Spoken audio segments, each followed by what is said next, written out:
Et sans détour, je rejoins notre invité Albert Jacquard. Bonsoir. Bonsoir. Vous venez de publier Le compte à rebours a-t-il commencé aux éditions Stock. Vous y passez en revue les défis qui nous attendent pour préserver la planète, préserver l'avenir de nos enfants. Est-ce que la question de l'eau illustre bien les défis qui nous attendent? Je ne suis pas spécialiste, mais il est évident que ça fait partie des défis. Au fond, dans tous les domaines, il faut comprendre que nous sommes sur une toute petite planète et que nous sommes 6 milliards, bientôt 7, 8. Ça tient, mais à condition qu'on ne fasse pas de sottises. Robinson Crusoe, il a commencé par faire l'inventaire de son île et il a utilisé ce que lui apportait son île de façon raisonnable. Nous nous précipitons sur ce que tout nous donne, ce que la Terre nous donne, et nous le détruisons. De penser que le pétrole qui a mis 200 millions d'années à être construit, à fabriquer, c'est en quelques siècles que nous l'aurons détruit. C'est pas raisonnable. Parce que c'est vrai que pendant longtemps, on a pensé que les richesses de la Terre étaient illimitées. Vous dites que c'est une période révolue dans votre livre. C'est fini.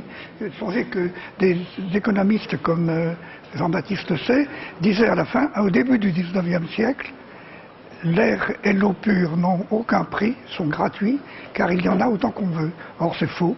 Ni l'air ni l'eau pure ne sont illimités. Donc il faut savoir tenir compte des limitations de la planète. Et vous avez l'impression qu'aujourd'hui on a pris conscience de cette limite des richesses de la Terre? Tout à fait.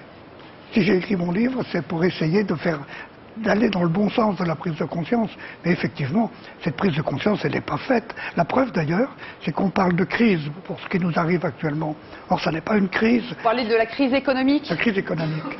La crise économique n'est pas du tout une crise. Une crise, ça signifie qu'il y a un début et une fin, comme une crise de larmes ou une crise de sciatique. Tandis que là, ce qui nous arrive, c'est une mutation. C'est irréversible.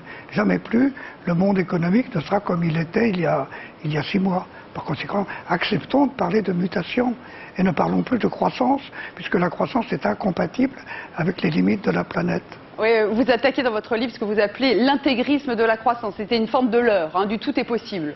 Tout est possible, or c'est faux. Or c'est faux. Alors, vous invitez, vous, les gens à développer ce qui n'affecte pas la richesse de la planète. Alors ça passe par quoi, finalement, ce nouveau bonheur qu'on devrait reconquérir? Ça passe par l'activité des hommes. Au fond, j'ai des bonnes choses que me donne la planète, mais elles sont limitées. Par contre, ce que je donne aux autres, ce qu'ils me donnent, ça c'est illimité.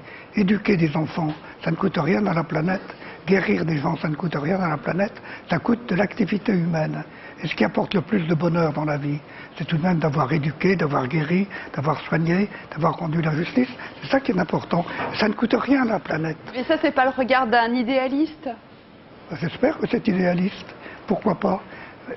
Dans idéaliste, il y a idée. Il faut des idées. Et justement, quand on nous parle de croissance illimitée, quand on nous parle de crise qui aura un jour une fin, on nous trompe. Et ça, c'est véritablement tromper les hommes et donc, finalement, contribuer à leur disparition. Alors, ce changement que vous appelez dans votre livre, est-ce qu'il sera pour notre génération, la génération de nos enfants? J'espère que ça commencera avec la mienne. C'est pourquoi j'ai écrit un bouquin. Merci beaucoup Albert Jacquard. Le compte à rebours a-t-il commencé aux éditions Stock? Merci à vous.